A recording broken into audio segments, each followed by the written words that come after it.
Masallıda az təminatlı ailə üçün yeni yaşayış evi inşa edilib. Masallı rayon icra hakimiyyəti və xeyriyyəçilərin dəstəyi ilə rayonda az təminatlı ailələrin sosial vəziyyətinin yaxşılaşdırılması istiqamətində tədbirlər davam etdirilir. Bu çərçivədə Masallı rayonu Meşəkənarı kəndində az təminatlı ailələrdən biri üçün 3 otaqlı, 100 kvadrat metr sahəsi olan yeni fərdi yaşayış evi inşa edilərək ailənin istifadəsinə verilib. Ev müasir tələblərə uyğun şəkildə tikilib.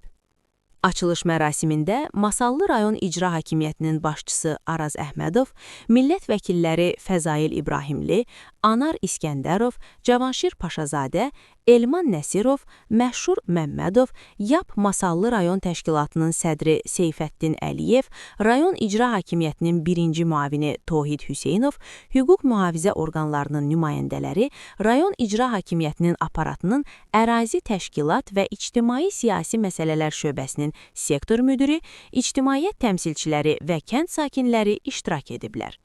Çıxışlarda ölkədə həyata keçirilən sosial yönümlü siyasətin əhalinin rifahının yüksəldilməsinə xidmət etdiyi vurğulanıb.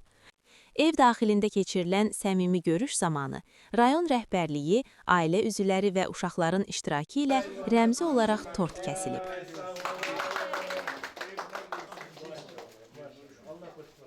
Ailə üzvləri göstərilən diqqət və qayğıya görə ölkə rəhbərliyinə və rayon rəhbərliyinə minnətdarlıqlarını bildiriblər. Bir daha təşəkkür edirəm, bir daha hamınıza təşəkkür edirəm, evinizə şadlıqlara gələk. Xeyirli olsun, Abdullah da gəldi, Abdullahın da zəhmət olub, Abdullah'a da təşəkkür edirəm. Xalid müəllim sizə də yaxınlaşır, Xalid müəllim. Hamıza təşəkkür edirəm, minnətdarım. Hamınız sağ olun, olun. minnətdarım sizə, icazə versəydik. İcazə sizin, Sağ olun. Allah köməyiniz olsun. Sağ olun.